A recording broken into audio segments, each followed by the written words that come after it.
అందరికీ నమస్తే. ఇలా కేసీఆర్ పుట్టినరోజు.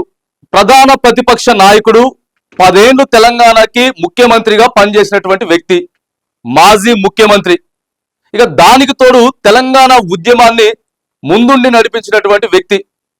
అది అందరూ కూడా రాజకీయ పరంగా ఒప్పుకోకపోయినా కూడా వ్యక్తిగతంగా ఎన్నో వేదికల మీద ఒప్పుకున్నారు, అది స్వాగతించారు దాన్ని. ఇలా మరి ఆయన పుట్టినరోజు అయినప్పుడు ఆ ఫ్లెక్సీలన్నీ కూడా పెట్టించుకునేటటువంటి ప్రయత్నం, తర్వాత కరపత్రాలు గోడలకు అంటించుకునేటటువంటి ప్రయత్నం అన్నీ ఉంటాయి. ఎవరి పుట్టినరోజు జరిగినా కూడా ఎమ్మెల్యేలు కానీ, ఎంపీలు కానీ, మంత్రులు కానీ అందరికి తెలిసిన విషయమే. హైదరాబాద్ లో పెద్ద పెద్ద హోర్డింగ్లు, బోర్డింగ్ల మీద పెట్టుకుంటారు. బీజేపీ వాళ్ళవి కానీ, లేకపోతే కాంగ్రెస్ వాళ్ళవి కానీ. కాంగ్రెస్ వాళ్ళు అయితే చూస్తాం మనం, పెద్ద పెద్దగా ఉంటాయి, పెద్ద పెద్దగా రౌండ్ రౌండ్ ఫ్లెక్సీలు వేసుకొని మొత్తం ఉంటాయి.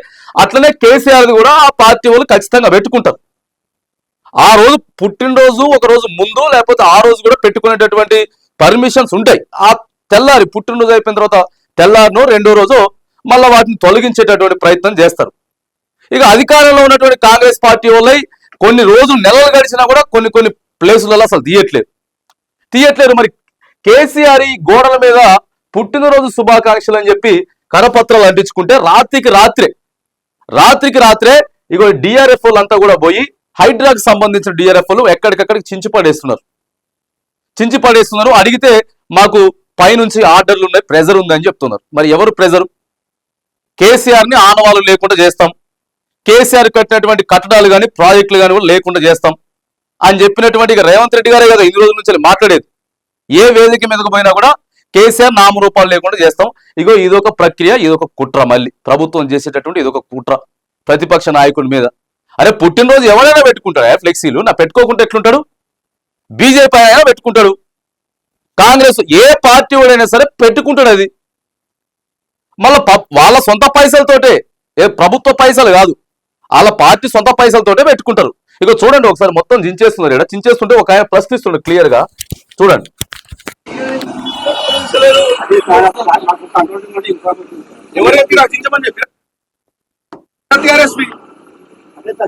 ఇక్కడ టిఆర్ఎస్ పోస్టర్ మాత్రం జరిగిపోయింది. ఇక మిగతా పక్కన మొత్తం మళ్ళీ అట్లనే ఉన్నాయి.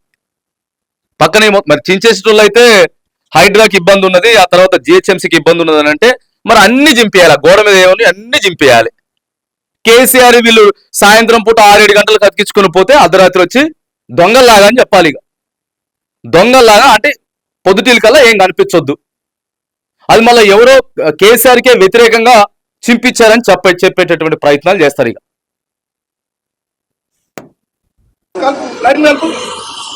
పక్కన వేరే పోస్టర్లు పెట్టి టీఆర్ఎస్ మాత్రం ఇస్తారా మీరు? ఎవరు చెప్పిన అసలు పెద్ద గురించి ఎట్లా చెప్పిరా?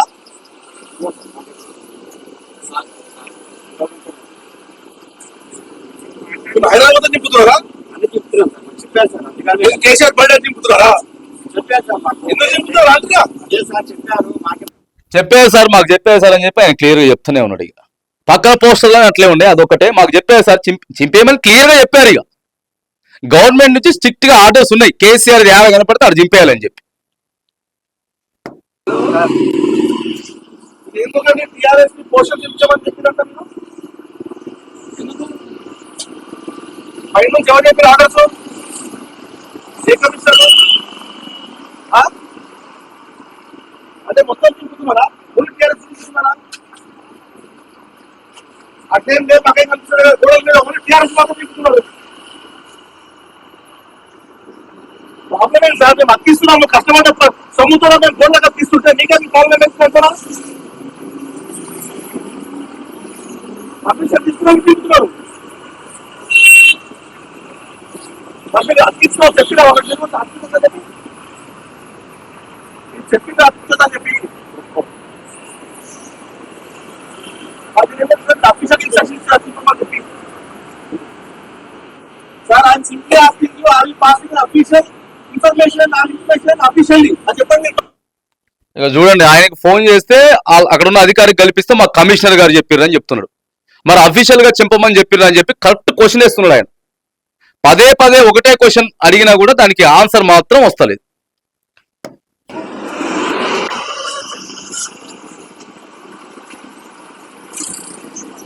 మీరు అఫీషియల్ చెప్పమని చెప్తున్నారు, చెప్పిందా పై నుంచి సార్ నేను ఏమంటున్నా అంటే మీరు అఫీషియల్ చించమని చెప్పిండ్రా. మేము పోయిన సంవత్సరం అంతకంటే పోయిన సంవత్సరం పెట్టలేదు ఆ కేసీఆర్ పార్టీ ఎప్పుడు, మరి అప్పుడేం చేయలేదు, మరి ఎందుకు చెప్తున్నారు? గవర్నమెంట్ తో సంబంధం లేదండి, పబ్లిక్ సర్వెంట్, మీకేం సంబంధం అండి? అట్లేం చేయలేదు, అప్పుడేం చేయలేదు, కాంగ్రెస్ లో అప్పుడేం చించలేదండి. చెప్పండి, మీరు పంపించండి, ఇప్పుడు పంపించండి, సైడ్ లో పంపించండి, జుట్టు చెక్ పోస్ట్ లో ఇప్పుడు పంపించండి.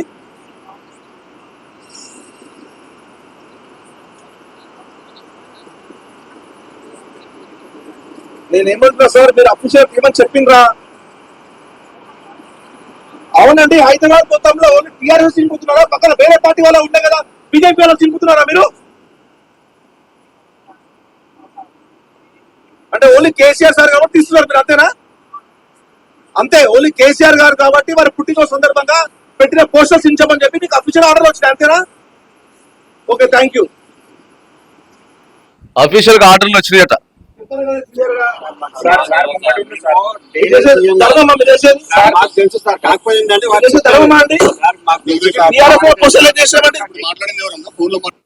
అదో చూడండి, వాళ్ళు కూడా ధర్మం అని చెప్పేసి అడుగుతా అంటే మాకు అది ధర్మం కాదని తెలుసు సార్, కాకపోతే మరి ఏం చేయాలి, మాకు పైనుంచి ఆర్డర్స్ ఉన్నాయని చెప్పారు. ఇంత కుట్ర హైదరాబాద్ నడిబొడ్డు జూబ్లీ హిల్స్ పిఎస్ పరిధిలో స్ట్రిక్ట్ గా ఇన్స్ట్రక్షన్స్ ఉన్నాయి, క్లియర్ గా కనపడతా ఉంది. కేవలం కేసీఆర్ మాత్రమే తీసేసేయాలి, అది పరిస్థితి. ఏ సారు? ఏ పేరు? అన్ని చేస్తున్నారు, హైదరాబాద్ మొత్తం చేస్తున్నారా? అన్ని తీస్తున్నారు. దాని గురించి కల్పిస్తున్నామా? మరి ఏమన్నా న్యాయం అండి? 10 సంవత్సరాలు పనిచేసిన ముఖ్యమంత్రి రాష్ట్రానికి తీసుకొచ్చి నాయకుడికి కోసం తిప్పుతారా?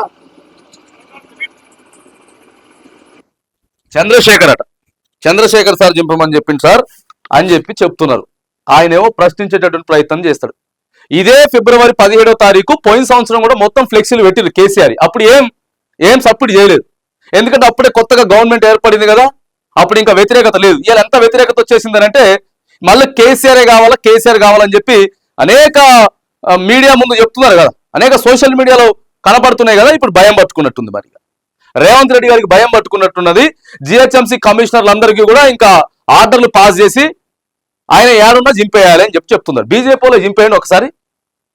బీజేపీలో జింపేయడానికి వీళ్ళకి అంత దమ్ము ధైర్యం లేదు. కాంగ్రెస్ పార్టీ వాళ్ళు అయితే ఇక ఎక్కడికి పెద్ద ఉంటాయి, ఉండాల్సిన దానికంటే ఎక్కువ మోతాదులో ఎక్కువ సైజులో ఉంటాయి ఫ్లెక్సీలు మొత్తం. ఏది చిన్న లేటు పుట్టినరోజు అయినా సరే. ఆ తెలంగాణ రాష్ట్రాన్ని సాధించడానికి ఎంతో కృషి చేసిండు, 10 ఏళ్ళు తెలంగాణ కోసం పనిచేసిండు, ముఖ్యమంత్రిగా పనిచేసిండు, ప్రస్తుతం ప్రధాన ప్రతిపక్షంలో ఉన్నాడు. ఇదేం రాజకీయం అండి బాబు, ఇదేం కుట్రలు? ఇట్లా చేయబట్టే కదా, మీరు ఇట్లా చేయబట్టే ఆయనకి ఇంకా కొద్దిగా ప్రజల దగ్గర నుంచి మద్దతు పెరుగుతున్నది. ఇలాంటి డ్రామాలు చేయబట్టే మద్దతు పెరుగుతున్నది. ఇప్పుడు ఎంత పెద్ద ఇష్యూ అవుతుంది ఇది. మీరేమో ఆ పోస్టర్లు అతికించుకొని పుట్టినరోజు అయిపోతే అసలు పెద్దగా ఎవరు పట్టించుకోపోయేటోడు. కేసీఆర్ ఆనవాళ్ళు లేకుండా అని చెప్తున్నటువంటి రేవంత్ రెడ్డి కేసీఆర్ ని అంత ఎత్తు ఎదిగి భుజాల మీద ఎక్కి కూర్చోబెట్టుకుంటున్నట్టు పరిస్థితి ఉన్నది. ఎవరు హైలైట్ చేస్తారు? కేసీఆర్. రేవంత్ రెడ్డి కావాలని చెప్పి హైలైట్ చేసుకుంటున్నాడు, ఆయన దిగజార్చుకుంటున్నాడు. మరి 10 సంవత్సరాలు కేసీఆర్ అధికారంలో ఉన్నప్పుడు రేవంత్ రెడ్డి పుట్టినరోజులు రాలేదా? రేవంత్ రెడ్డి ఫ్లెక్సీలు పెట్టుకోలేదా? కాంగ్రెస్ పార్టీ వాళ్ళ లీడర్ల ఫ్లెక్సీలు పెట్టుకోలేదా? మరి ఏ రోజైనా జింపేసిరా? రేవంత్ రెడ్డి ఏ రోజైనా జింపేసి? ఇదేం రాజకీయం? చిల్లర రాజకీయాలు, కక్కుర్తి రాజకీయాలు అంటారు వీటినే. ఆలోచన లేని రాజకీయాలు, మైండ్ దొబ్బిన రాజకీయాలు అంటే ఇవే ఉంటాయి. సిగ్గుసరం ఉండాలి ప్రభుత్వానికి. ఇట్లా ఎవరెవరైతే ఈ పనులు చేపిస్తుందో వాళ్ళకి కొద్దిగా విజ్ఞత ఉండాలి. అరే రాజకీయాలు అంటే ఏంది, రాజకీయాలను మనం ఎట్లా ముందుకు తీసుకుపోవాలని అని చెప్పి ఎంత చిల్లర పని చేస్తారు. తెలంగాణ సమాజం ఒకసారి గమనించండి ఏం జరుగుతా ఉన్నాయి, ఎవరెవరు ఇట్లా కుట్రలకు పాల్పడుతూ ఉన్నారు, ఎందుకు ఇట్లా చేస్తా ఉన్నారు అనేది తెలంగాణ సమాజం ఇలా ఆలోచన చేయాలి.